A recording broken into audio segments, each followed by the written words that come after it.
चल चल बात बात नहीं है ना। 3.3 अच्छे से हो गई ना।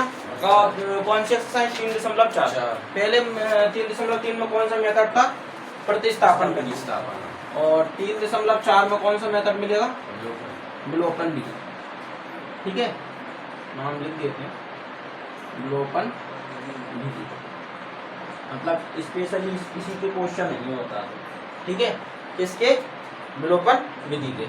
अब जिस तरह से अपन ने उसकी स्टेप्स फॉलो करी थी उसी तरह से एक बार इसकी स्टेप फॉलो कर लेंगे। कैसे करना है देखो। तो एक सवाल दिया है x plus y equal to 5, first वाला। और सेकेंड इक्वेशन दिए इसमें 2x minus 3y equal to 4। 2x minus 3y is equal to 4। ये given that sorry Hindi medium में दिया है। ठीक है, तो ये दो समीकरण आएंगे, ध्यान से सुन लो पहले, फिर करते रहना, नोट करने के लिए काफी टाइम मिलेगा। तो ये आपका पहला समीकरण पहला कहलाएगा, दूसरा समीकरण दूसरा कहलाएगा। ये तो प्रतिस्थापन में भी करते थे। फिर स्पेशल क्या है तो नाम से समझो। देखो, प्रतिस्थापन का मतलब होता है प्रति मतलब प्रत्येक, स्थापित मतलब स्थापित करना। मतलब हर एक को क्या करना था, दूसरी जगह पे क्या करते थे, स्थापित करते थे। मतलब x के मान बनाते थे, y में रख, उस वाले में रख देते थे, सेकंड में उसको बनाते थे, फिर उसको अलग वाले में रख देते। तो क्या करते थे, एक दूसरे के मान को उठा के वहां पर रखते जाते थे और अपनी फाइनल वैल्यू निकाल लेते थे। लेकिन इसका नाम है विलोपन, मतलब विलोपित करना। क्या करना? विलोपित करना। विलोपित का मतलब हटा देना, एक चीज को हटा ही देना। तो हटाने की तो एक ही कंडीशन होती है। सवालों में तो एक ही तरीके से अपन हटा सकते हैं कि मैं कहूँ कि माइनस के 239 को हटाओ, तो तुम क्या करोगे, प्लस के 239 ले आओगे। हट गए सर, आगे बात समझ में। तो हटाने के लिए तो एक ही तरीका है, घटाना। हटाने के लिए तरीका क्या है? घटाना। तो प्रोसेस कुछ ऐसी रही कि समीकरण 1 और समीकरण 2 तुम्हारे सामने आएंगे। अब चाहे तो अपन x वाले पार्ट को हटा लो, चाहे y वाले को हटा लो, एक पार्ट को एलिमिनेट करना है। तो हर सवाल में आपकी इच्छा है, चाहे x वाले को हटाना चाहो, चाहे y वाले को हटाना चाहो। तो मैं सजेशन दूंगा हमेशा x वाले को हटाना। रीज़न क्या है कि आप जैसे जैसे कुछ बच्चे टैलेंटेड होते हैं, कुछ का कम दिमाग होता है, कुछ का मीडियम होता है। तो अगर आप दोनों मेथड इसको हटाओ इसको हटाओ, तो जो टैलेंटेड है वो तो कर लेंगे, लेकिन जो थोड़े मीडियम या कम दिमाग आते हैं वो कंफ्यूज हो जाते हैं। कहते कभी यहाँ का हटाया, कभी यहाँ का हटाया, बार बार यही सब उनके दिमाग में चलता है। तो आप हमेशा इसको हटाओ, सवाल तो उससे भी होना है, उससे भी होना है। बस फायदा क्या मिल जाएगा कि आपको मेथड रट जाएगा कि करना कैसे। तो इसमें x के साथ कौन सी संख्या है? 1 है ना। कुछ जो दिखती नहीं है वो क्या होती है? 1 होती है। तो इस 1 का इस समीकरण 2 में क्या कर देंगे? गुणा। आगे बात समझ में। इसमें x के साथ क्या है? 2। तो इस 2 का इस समीकरण 1 में कर देंगे।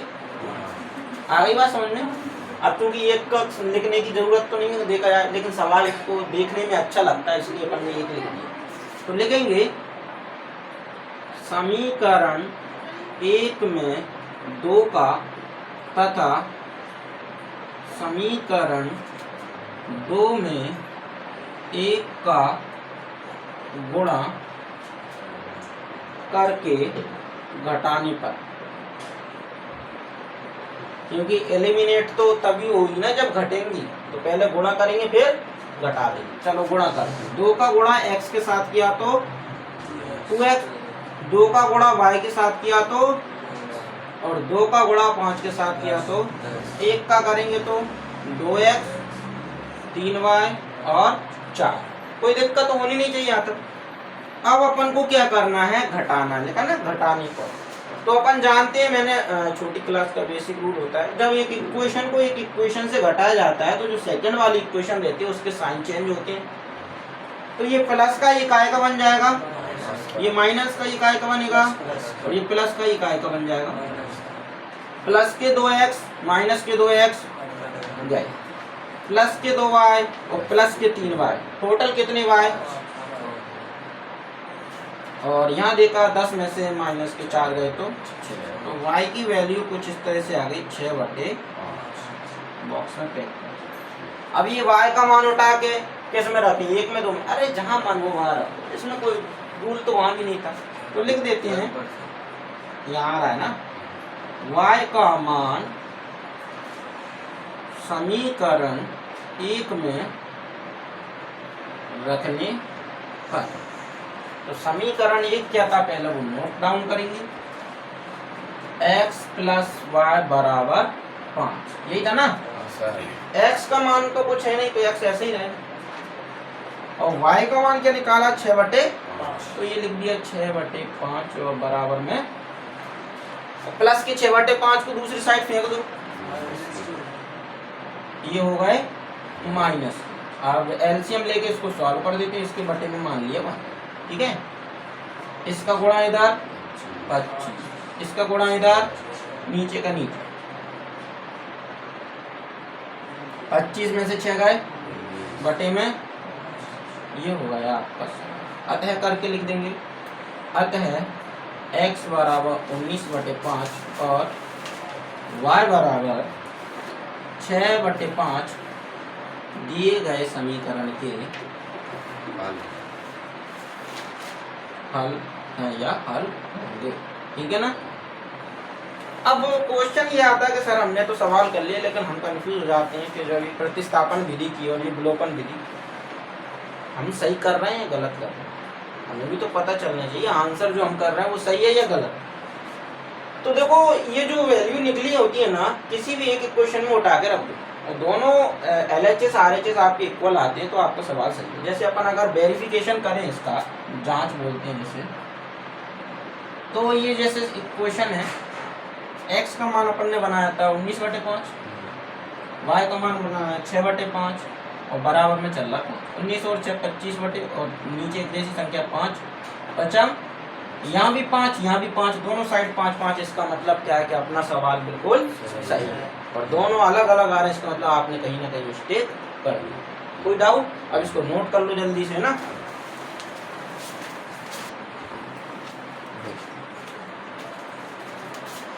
क्वेश्चन में लिखा हुआ है कि निम्नलिखित सवालों को विलोपन और प्रतिस्थापन दोनों से हल कीजिए। तो अपन ने तो कौन सी विधि समझी है? विलोपन। और प्रतिस्थापन विधि पिछली एक्सरसाइज में करके आए तो वो यहाँ बताने की मुझे जरूरत नहीं है। अब बात ये आती है कि एग्जाम में दोनों विधि आएंगी, नहीं आएगी। एग्जाम में केवल एक विधि ही पूछी जाएगी। जैसे लिखा होगा कि दिए गए सवाल को विलोपन विधि से हल कीजिए या दिए गए सवाल को प्रतिस्थापन विधि से हल कीजिए या वज्र गुणन etc तीसरी एक और विधि है वो। लेकिन मेन ये दो हैं, एक विलोपन और एक प्रतिस्थापन। सरल कौन सी लग रही तुम लोगों को? ये लग रही होगी, है ना। देखो कुछ केसेस में विलोपन सही है, एकदम सरल लगती है कि ज़्यादा इक्वेशन नहीं बनानी, सीधी सीधी काटा कुटी है। कुछ सवाल ऐसे आते हैं जहाँ पे प्रतिस्थापन बहुत ईजी हो जाती है विलोपन के पीछे, और कुछ ऐसे आते हैं जहाँ पे चाहे उससे कर लो चाहे इससे कोई फर्क नहीं पड़ता। तो डिपेंड करता है इस चीज़ पे कि संख्याएं कैसी हैं। आई बात समझ में? उस पर डिपेंड करता है कि सवाल कितना लेंथी होगा। अब प्रतिस्थापन विधि तो आप कर लोगे, सबको पहले ही बता चुका। अब इसमें देखो 4 सवाल और दिए ना, तो वो 4 सवालों की इक्वेशन अपन यहाँ लिख लेते हैं और मैं थोड़ा एक्सप्लेन कर देता हूँ। जैसे एक लिखिए 3x + 4y = 10 और 2x - 2y = 2। देखिए 3x - 5y - 4 = 0 और 9x = 2y + 7। और एक लिखा x/2 2y/3 = -1 और x - y/3 = 2। ये इक्वेशन आपको लिखी हुई है, ध्यान से देखो। जैसे पहला सवाल, दूसरे नंबर का सवाल ये, तो भाई क्या करना है, यहाँ 3 का गुणा करना और यहाँ 2 का कर लोगे, एलिमिनेट चिन्ह बदल के यहाँ पे आ। अब इस इक्वेशन को जरा ध्यान से देखो, पहले ये इक्वेशन की फॉर्म में बनाओ। ये माइनस के 4 है, उस साइड ले जाओ, काय को बना दो प्लस के कर दो। इसमें देखो 9x + के 2y इस साइड ले आओ, माइनस के कर दो, बराबर में 7। ठीक है, हो गया। अब वही इधर 3 है, इधर 9 है, इधर कितने का गुणा कर दो 9। अब देखो आपके ऊपर है, आप 9 का इधर कर दो, 3 का इधर कर दो तो भी सही है। लेकिन मेरे हिसाब से आपको क्या देखना चाहिए कि 3 और 9 इनका अगर आप एलसीएम लेते हो तो एलसीएम कितना आता है 9 और एचसीएफ लेते हो तो कितना आता है 3। तो घटाने के लिए जरूरी अपन इसमें कितने का गुणा कर दें और यहाँ कितने का करना 1 का। ठीक है, तो ये ऐसे कहीं करना सही रहेगा या वैसे, तो ये डिपेंड करता है आप लोगों पे। और मैं सजेशन दूंगा आप ये एलसीएम एचसीएफ के ट्रिक पे न जाएं। यहाँ 9 है पूरे में 9 का गुणा, यहाँ 3 है, पूरे में 3 का गुणा, ठीक है ना। थोड़ी सी संख्या बड़ी हो जाएंगी लेकिन आंसर इजीली तरीके से आएगा। ये जैसे अपन प्रतिस्थापन में पहले एक क्वेश्चन बनाई थी वैसे यहाँ बना देंगे। एलसीएम ले लेंगे 6 है ना, 3x यहाँ 4y बराबर -1, ये इधर पहुंच जाएगा 3x + 4y = -6 बन गया ना एक क्वेश्चन। ऐसे ये बना लेंगे, क्वेश्चन सेकंड बन जाएगी। तो ये क्वेश्चन कुछ बनेगी 3x - y = 9, कुछ इस तरह से बन जाएगी। तो अब इसमें भी 3x और इसमें भी 3x, अगर दोनों में 3x है तो क्या गुणा करने की जरूरत है? क्या समीकरण 1 में 1 का, समीकरण 2 में 1 का गुणा करने की? तो बेवकूफी वाली निशानी हो जाएगी। आप सीधी क्या करोगे, समीकरण 1 में समीकरण 2 को घटाने पर, और जो सी घटा हुए x वाला पार्ट जो हट जाएगा, y वाला आंसर निकल आएगा। y को उठा के समीकरण 1 में रख देंगे, x का मान आ जाएगा। कोई दिक्कत है? अब जैसे थ्योरेटिकल क्वेश्चन अपन ने उसमें किए थे वैसे थ्योरेटिकल क्वेश्चन कुछ इसमें भी है। 5 क्वेश्चन है, तो पांचों की मैं इक्वेशन बना देता हूँ, है ना, समझ आ के आप लोग उनको सॉल्व कर लेंगे, ठीक है।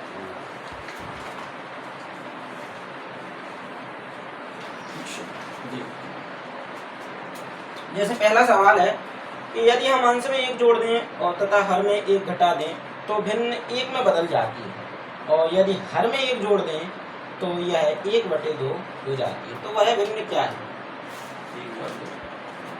1/2 आंसर ही बता दीजिए, ऐसा थोड़ी। सबसे पहले वह भिन्न मानेंगे। फर्स्ट क्वेश्चन, माना कि वह भिन्न x/y है जिसका अंश क्या है इसमें? x तथा हर y। अब देखो ये अगर वर्तनी के हिसाब से देखें तो अपन ने इसमें सापे क्या लगा दिया, ये नहीं है ना, तो ये आप अपन ने मान लिया। अब फर्स्ट केस में आती है, मतलब प्रश्नानुसार क्या कह रहा है कि अगर अंश में 1 जोड़ दें और हर में 1 घटा दें, अंश में 1 जोड़ दिया और हर में 1 घटा दिया, तो ये जो भिन्न है वो कहाँ में बदल गई? 1 में बदल गई। मतलब इसका जो रिजल्ट निकला वो कितना निकला? 1 निकला। सॉल्व किया अपन ने तो ये इधर चला जाएगा, x + 1 = y - 1, x - y = x - y = समीकरण नंबर 1, ठीक है। आगे का सेकंड केस पढ़ते हैं अपन इसमें।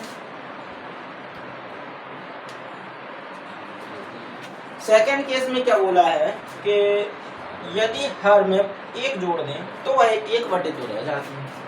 अंश में कुछ नहीं करना, हर में 1 जोड़ देना। अंश ऐसा कैसा है, हर में 1 जोड़ दिया, बन गई 1/2।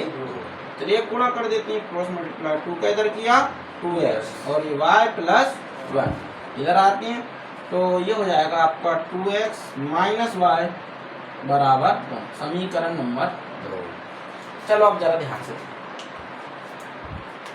अगर आप x वाले पार्ट को हटाना चाहते हो तो समीकरण 1 में गुणा कर देना 2 का, तो 2 में गुणा कर देना और घटा देना, x वाला हट जाएगा। और अगर आप चाहते हो कि नहीं सर हम गुणा नहीं करना चाहते, तो देखो y दोनों में एक जैसा दिया, समीकरण 1 में समीकरण 2 को घटा देना, y हट जाएगा, x बचेगा, x का मान नहीं जाएगा। आगे बात समझ में? x का मान और y का मान जब आप दोनों निकाल लो तो लास्ट में लिख देना अतः अभीष्ट भिन्न x/y बराबर x का जो मान है ऊपर, y का जो मान है नीचे। आगे बात समझ में? x का इसमें निकाल लेंगे, फिर जो x की वैल्यू लेंगे इसमें रख देंगे, किसी में भी कर दूं क्या? नहीं सर कर लेंगे। हाँ नहीं आ रहा तो कर दूं, समझा दूं, चलो कर देते हैं। तो समीकरण 1 - 2 से लिख देना, समीकरण 1 में से 2 को घटाने का पूरी स्टेप लिखना आपको। x - y = -2, 2x - y = 1, ये माइनस, ये प्लस और ये माइनस, ये कट गए। यहाँ क्या बचा? माइनस का x, यहाँ बचा माइनस का 3। x बराबर कितना आ गया? x का मान समीकरण 1 में रख दो। समीकरण 1 क्या था? ये था x - y = -1, यहाँ रखा 3 - y = -2, -y = -2 माइनस का 3, -y = -5। तो y की वैल्यू कितनी आ गई? अतः करके अभीष्ट भिन्न x/y बराबर, x का मान क्या निकला? 3, y का मान क्या निकला? 5, ठीक है ना। लिखना पूरा है आते अविष्ट में पता चला ये लिख दो सर लिखा है बना दो हो गया काम इधर लिखो 1 माइनस ऐसा नहीं करना जमा के लिखना अच्छे तरीके नोट डाउन कर लो चलो इसको फटाफट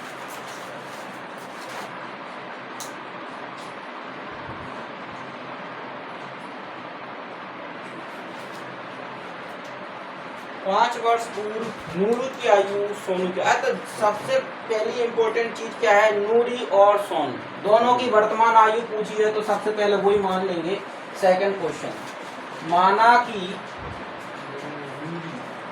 नूरी की वर्तमान आयु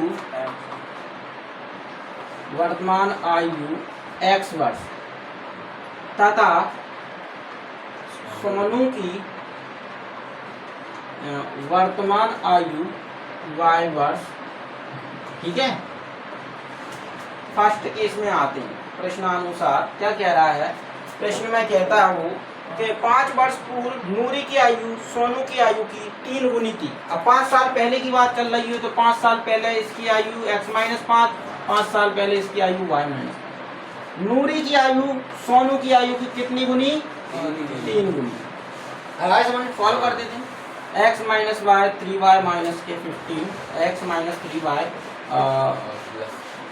माइनस के 15 x माइनस 3y और माइनस का 10 इक्वेशन नंबर 5 सेकेंड कंडीशन में क्या कह रहा है सेकेंड कंडीशन में आपसे कह रहा है कि 10 वर्ष पश्चात नूरी की आयु सोनू की आयु की 2 गुनी हो जाएगी 10 वर्ष बाद की बात देख कर लेते हैं 10 वर्ष बाद देखें तो x प्लस 10 और y प्लस 10 नूरी जो है वो सोनू की कितना गुना रह जाता है केवल सॉल्व कर देते हैं x प्लस 10 2y और प्लस 20 इसको इस साइड ले आते हैं x माइनस 2y बराबर माइनस 10 प्लस के 20 x माइनस 2y बराबर 10 समीकरण नंबर समीकरण 1 को 2 में से घटा देना सीधा सीधा नोट डाउन कर लो जल्दी हाँ कोई डाउट है क्या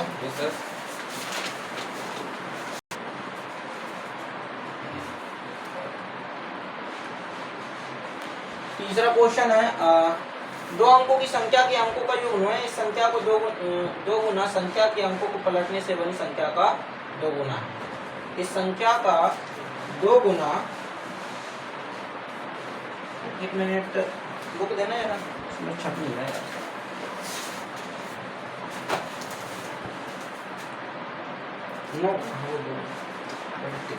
चलो देखते हैं माना कि 2 अंकों की संख्या है 2 अंकों की संख्या में एक इकाई का अंक होगा और एक दहाई का तो माना कि इकाई का अंक x तथा दहाई का अंक y ये अपन ने मान लिया तो हमेशा याद रखना कोई भी संख्या जो रहती है वो हमेशा इस फॉर्म में चलती है जैसे कि आप मैं कहूँ 2 अंकों की है तो अपन लिखेंगे 10 गुणित दहाई का अंक प्लस इकाई का अंक नहीं गुणांक क्योंकि इकाई अपन कोई संख्या पढ़ते हैं ये इकाई है दहाई है सैकड़ा है हजार है आप छोटी क्लास में पहुंच जाओ आपने देखा उसका विस्तारित रूप लिखते थे एक्सपेंडेड फॉर्म तो अपन कैसे लिखते थे 2 और इसके बाद जितनी जीरो होती थी वो लगा देते थे प्लस 3 इसके बाद जितने अंक होते थे उतनी जीरो प्लस 5 प्लस 6 यही करते थे और इसका सही रूप ऐसे लिखते थे 2 into plus 3 into 100 plus 5 into 10 और प्लस 6 इंटू 1 तो आप देख रहे हो पहले वाले अंक में 1 का गुणा दूसरे वाले में 10 का तीसरे वाले में 100 का और चौथे वाले में 1000 मतलब इकाई में 1 का दहाई में 10 का सैकड़े में 100 का हजार में 1000 का गुणा तो यही वही है तो इकाई और दहाई का जब अंक का अपन ने माना तो जो मूल संख्या अपनी बनेगी कौन सी संख्या मूल संख्या ठीक है ना तब मूल संख्या जो रहेगी वो 10 गुणित दहाई का अंक प्लस इकाई का अंक होगी तो 10 दहाई का अंक अपन ने क्या माना है y और प्लस इकाई का अंक क्या माना x तो ये आपकी क्या हो गई मूल संख्या कौन सी संख्या मूल संख्या मतलब वो संख्या जिसकी वो बात कर रहा है अब अपन क्या प्रश्न के अनुसार आते हैं प्रश्नानुसार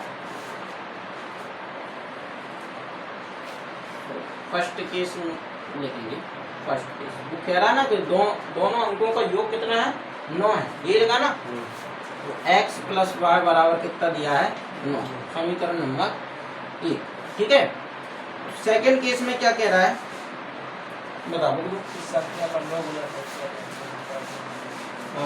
इस संख्या का 9 गुना, मतलब ये जो संख्या है 10y प्लस एक्स, इसका कितने गुना? 9 गुना। ये 9 गुना कर दिया।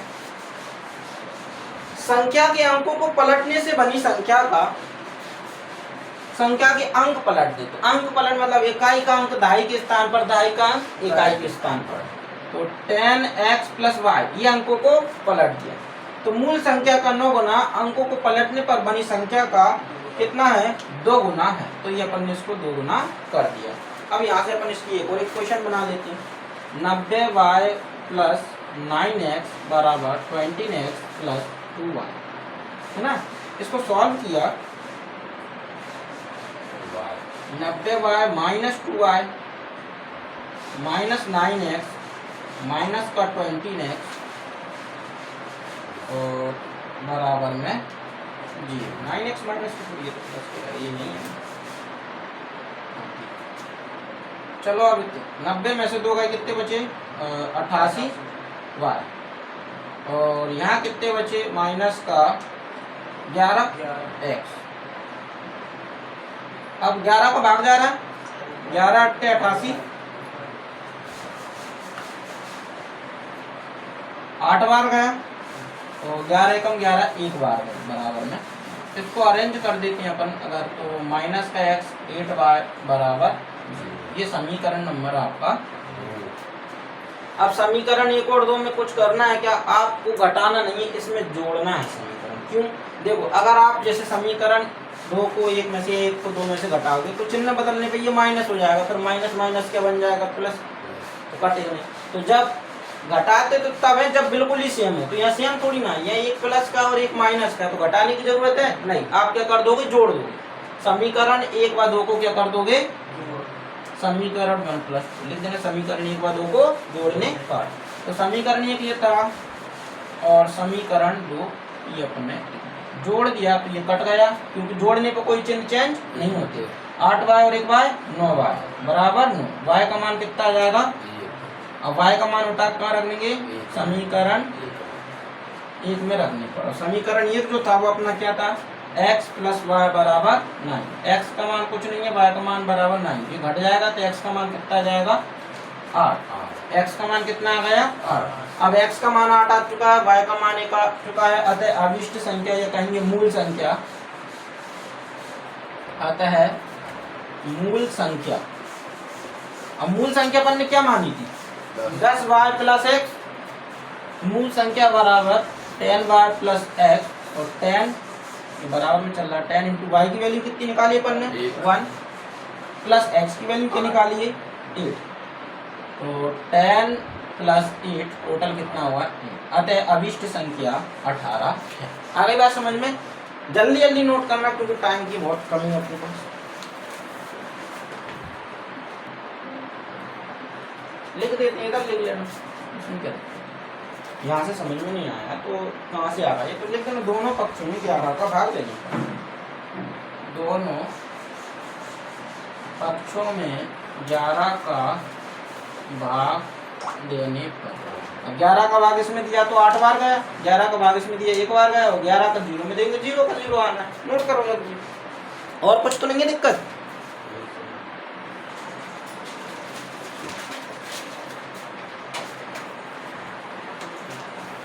अगला क्वेश्चन है 4th या 5th? 4th। माना कि 50 रुपए के नोटों की संख्या x तथा 100 रुपए के नोटों की संख्या y है। कुल नोट कितने दिए हैं? 25। इसीलिए प्रश्नानुसार लिखो या फर्स्ट केस में लिखो कुल नोट कितने हो गए? 25। समीकरण नंबर क्या बन गया? 1। और प्रश्नानुसार करके लिख देते हैं, प्रश्नानुसार। ठीक है। और एक और कंडीशन है, उसमें क्या कहा कि उसने कुछ नोट 50 के लिए और कुछ नोट 100 के लिए। तो टोटल कितने रुपए लिए? 2000। तो अगर 50 की नोटों की संख्या x है तो 50 के जो नोटों से कुछ जो कुल मूल्य बनेगा पैसों का वो कितना बनेगा? 50x। अगर 100 के नोटों की संख्या y है तो 100 की जगह 10 लिखिए, तो कुल मूल्य उसका बनेगा 100 वाई बराबर में कुल कितने रुपए थे 2000। अपन गौर से देखें तो 50 100 इनमें भाग जा रहा है 50 है ना, तो दोनों पक्षों में 50 का भाग देते हैं बच्चा x, 50 दूनी 100 है ना, और यहाँ एक जीरो से एक जीरो कट जाएगी और 5 चौकी 20 टोटल कितना जाएगा 40 से जाएगा ना, हाँ 40 से जाएगा। समीकरण नंबर 2 अब भाई समीकरण 1 में समीकरण 2 घटा लेना, अब ये मेहनत भी मैं ही करूंगा, थोड़ी बहुत तो कर लो, ठीक है कर लोगे ना। हाँ सर, x का मान भी निकल जाएगा, y का भी निकल जाएगा, तो अभिष्ट 50 की नोटों की संख्या इतनी और 100 रुपए की नोटों की संख्या जो भी निकले आपकी। अब 5वां क्वेश्चन देखो, ये इसको और कर ही लेते हैं फिर बना। कि किराए पर पुस्तक देने वाले किसी पुस्तकालय का प्रथम 3 दिनों का एक नियत किराया तथा उसके बाद प्रत्येक अतिरिक्त दिन का अलग किराया है। सरिता ने 7 दिनों के लिए एक पुस्तक रखने के लिए 27 रुपये अदा किए। सुशी ने एक पुस्तक 5 दिनों तक रखने के लिए 21 रुपये अदा किए। नियत किराया तथा प्रत्येक अतिरिक्त दिन का किराया ज्ञात कीजिए। तो माना कि नियत किराया x रुपये तथा प्रतिदिन अतिरिक्त किराया y रुपये है। प्रतिदिन अतिरिक्त किराया y रुपये है, ये अपन ने मान लिया। अब मतलब लाइब्रेरी में अगर आप घुस गए ना तो 100 रुपये तो आपको देने ही देने हो, फिर डिपेंड करता है आप कितने दिन तक उसमें पढ़ रहे हो, उसके हिसाब से आपको देने। तो फर्स्ट केस पे आते हैं, और फर्स्ट केस में क्या लिखा है, एक मिनट किराया पर प्रथम 3 दिनों का एक नियत किराया है। तो नियत किराया जो है कितने दिनों का है, 3 दिनों का है यार, ठीक है। सरिता ने 7 दिनों तक एक पुस्तक रखने के लिए 27 रुपये अदा किए। सरिता थी 7 दिनों तक पुस्तक रखनी, तो 3 दिनों का किराया तो कितना होगा उसका x। अब कितने दिन और बचे, 4 एक दिन का एक बार 4 दिन का कितना बचा, 4 टोटल कितने रुपए दे दिए। 27 समीकरण नंबर सेकंड केस में आती, सेकंड केस में क्या आता है कि सुशी ने 5 दिनों तक पुस्तक रखने के लिए 21 रुपए दिए। अब एक बात बताओ, 5 दिनों तक रखिए तो 3 दिन का तो उसका x लग ही गया। अब कितने दिन और बचे, 2 दिन और बचे, तो एक दिन का एक बार 2 दिन का 2 बार टोटल कितने दे दिए। समीकरण नंबर 2 अब ये समीकरण 1 और 2 बन गए आपके पास, घटा देना, x से x कट जाएगा, y का मान निकल जाएगा, y का मान निकले समीकरण 1 में रख देना, x का मान निकल जाएगा। तो माना कि नियत किराया मतलब नियत किराया से मतलब यहाँ कितने दिनों का किराया है, 3 दिनों का किराया है। उसमें क्वेश्चन में लिखा है 3 दिनों का नियत किराया कितना हो गया, x रुपये, और अतिरिक्त किराया प्रतिदिन अतिरिक्त किराया क्या हो गया, y रुपये, ठीक है ना।